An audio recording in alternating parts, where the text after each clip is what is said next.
What up, y'all? This is DJ Illmatic bringing you the inaugural episode of Daily Operation.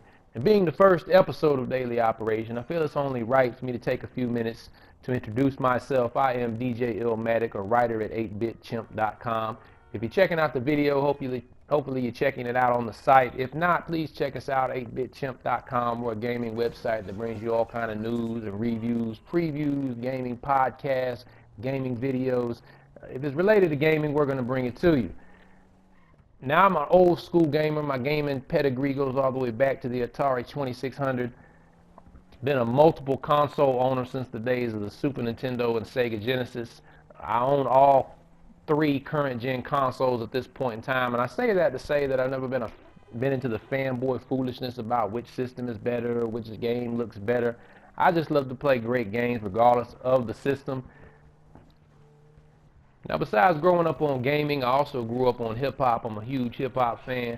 Now, my gaming moniker, DJ Illmatic, actually started off as my DJ name. I DJ'd for a number of years, and so when I began gaming online, I brought that as my online persona.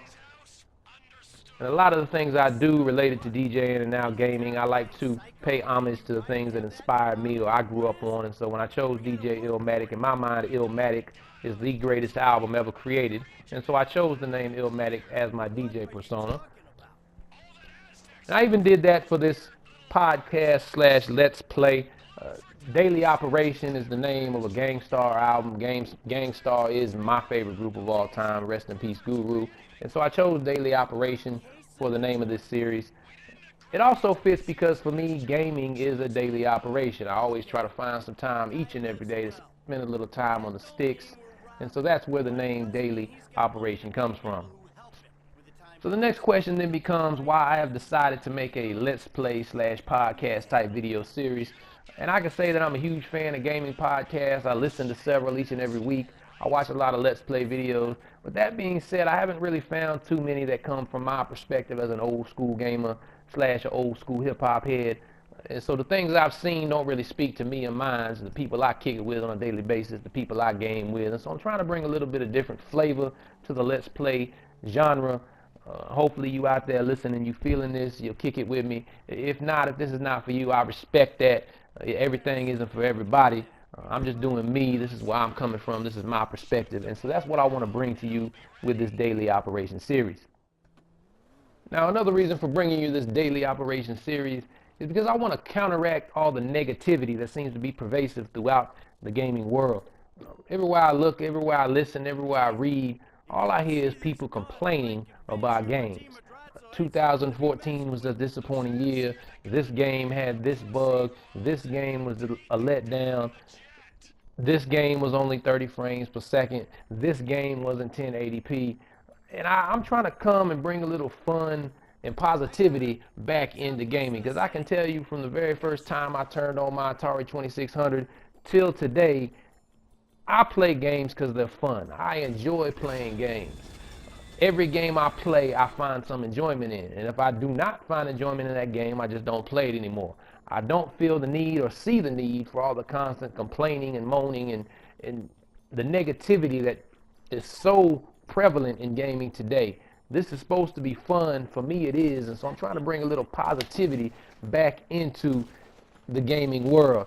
I actually wrote an article addressing this topic on 8bitchimp.com. So if you get a chance, please check it out, because my articles are not going to read themselves.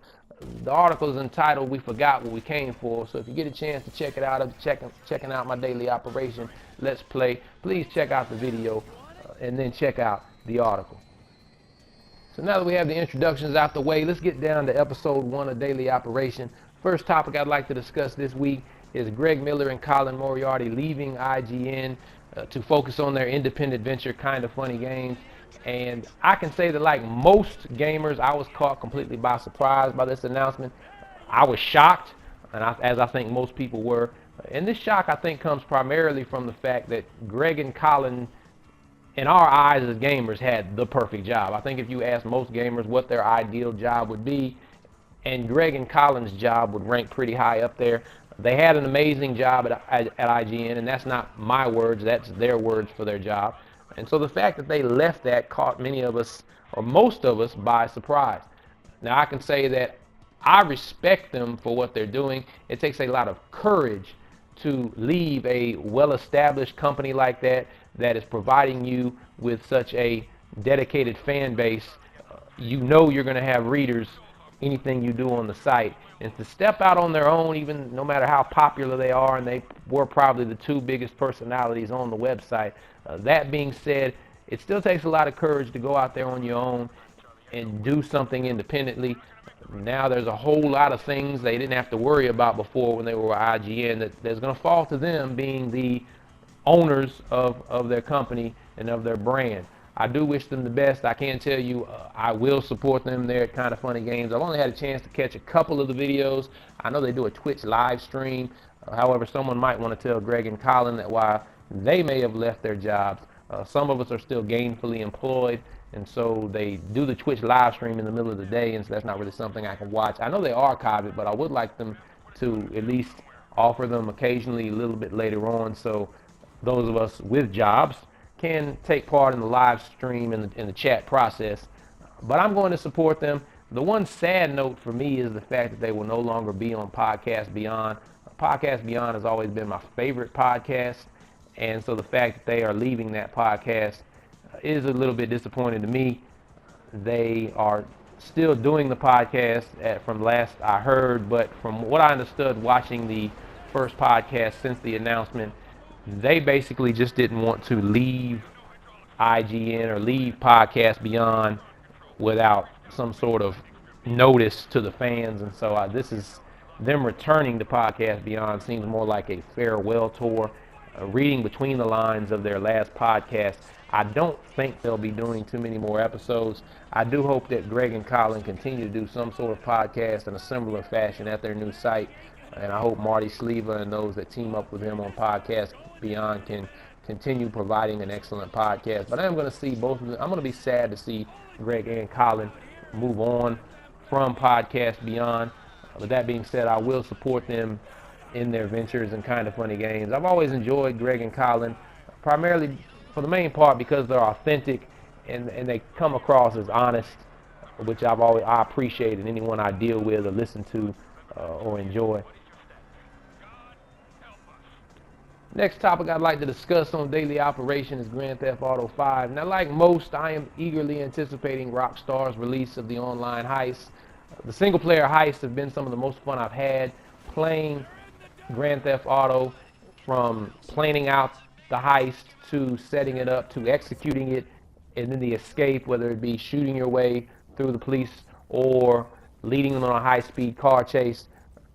The single-player heists are some of the most fun I've ever had playing Grand Theft Auto, and so if Rockstar can translate that into an online experience with your friends, they could really have gaming gold on their hands.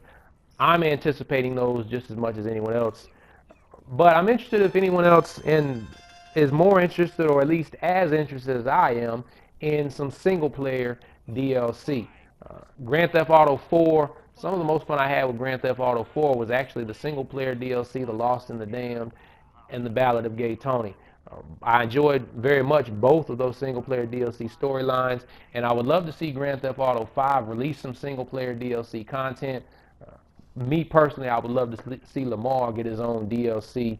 He always amused me in the story itself, so I think building and fleshing out his character might be enjoyable. I'm not really sure who else they could add to the mix, but I want some single-player DLC. Now, I haven't really heard or read anywhere where they plan on releasing it. I have read that the online heist portion has been a lot more work than they anticipated, and so any plans they may have had for single-player DLC may have been pushed to the back burner or completely scrapped as they focus on the online heist version of Grand Theft Auto 5. But I do hope that some single-player DLC is released, and I'm curious to anyone out there, who do you want to see fleshed out as a character if they do release some single-player DLC? And while we're on the subject of Grand Theft Auto and single-player content or single-player DLC, I'm curious if anyone felt as I did in regards to the introduction of Trevor Phillips in Grand Theft Auto 5. Now, I have to say that when Grand Theft Auto 5 was originally released in 2013, the summer before that, and so a couple months before it was released, I replayed Grand Theft Auto 4 and all the single-player DLC on my PS3. And so the story of all of that was a little bit more fresh on my mind than those who may have played it upon its original release. The Lost and the Damned was a single-player DLC that went with Grand Theft Auto 4. I enjoyed it. Johnny K was the main character you played as, and I enjoyed playing as him. I thought Johnny K was an okay guy, and to be reintroduced to Johnny K in Grand Theft Auto 5, and he is now a meth head behind the same girl that caused him so much trouble in the Lost in the Damned DLC. And then after being introduced to Johnny K as a meth head, to see him get his head stomped in and killed by Trevor Phillips kind of caught me off guard. In fact, I was sad for a few seconds. I had to pour out some proverbial liquor for the homie Johnny K after he passed away. But honestly, it kind of caught me off guard. I was kind of speechless, like, wow, they just killed him that quick after being such an important character with his own DLC. For Rockstar to just dispose of him that quick really kind of blew my mind originally. So I'm curious if anyone else kind of was caught off guard by the death of Johnny K in Grand Theft Auto 5, or is it just me? Now, I originally played Grand Theft Auto 5 when it launched on my PS3. That being said, I bought it again when it launched for the PS4, primarily because I wanted to check out the graphical improvements. The first-person mode also really piqued my interest, and I can say I have enjoyed the first-person mode. It's made a game that I played a year earlier seem a lot fresher, even though I'm replaying it. The controls took a little bit getting used to, but I have enjoyed first-person mode in the new Grand Theft Auto 5. More than anything, I'm just amazed at the graphical detail in the world of Grand Theft Auto 5. Los Santos is so fleshed out. It's a massive world, but the detail within that world is really what strikes me as impressive. As I'm speeding down the road, running from cops or heading to my next mission, I'm always amazed at the detail. There are so many buildings, whether it be a house, a business, a gas station, a hotel, whatever it is. There are so many buildings in this world that if you wanted to, you could pull the car to the side, go over to the building, and explore the building. But the vast majority of gamers will never do that. It's just a building that we shoot by hundreds of times and never pay any attention to. And so the fact that Rockstar spent so much detail, put so much time and detail into things that most gamers will really pay no attention to is really impressive to me, and has made my enjoyment of Grand Theft Auto even that much greater. So that's all the time I have for you this week on Daily Operation. It's been DJ Illmatic, Daily Operation, Episode 1. Once again, please leave comments below. Let me know how you're feeling about the video. Continue to check us out at 8bitchimp.com for all that gaming goodness and gaming flavor we bringing to you. If you're liking what I'm doing, hit me up and subscribe on my YouTube channel, DJ_Illmatic. You can also hit me up on Twitch at the exact same thing, DJ_Illmatic, or holler at me on Twitter, DJ Illmatic23, no underscore in that, it's all together, DJ Illmatic23. I'm going to continue to bring you this daily operation, this gaming videos, bringing you some new flavor into the gaming world. Before I get out of here, fat shout to my Organized Gamers crew. And once again, DJ Illmatic, Daily Operation, Episode 1. We out, y'all. 1. Answer the fucking question. I asked for a fair day's pay after a fair day's work. Then he kind of got a little angry. So I admit, I kind of got a little angry. Did you kill him?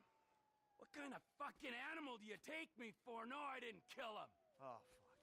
But I did kidnap his wife. Oh, no. Oh, shit.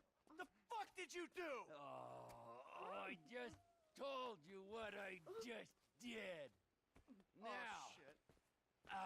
Unfortunately, I think that we're gonna have to lay low for a little while we discuss things with Martin. Oh, you think? Why don't you hop in the back? All right, now, Patricia, she already called shotgun. Now, I know a nice little place we can hang out. It's a very relaxing little spot. A little getaway, if you will. A cabin in the woods. You know what I'm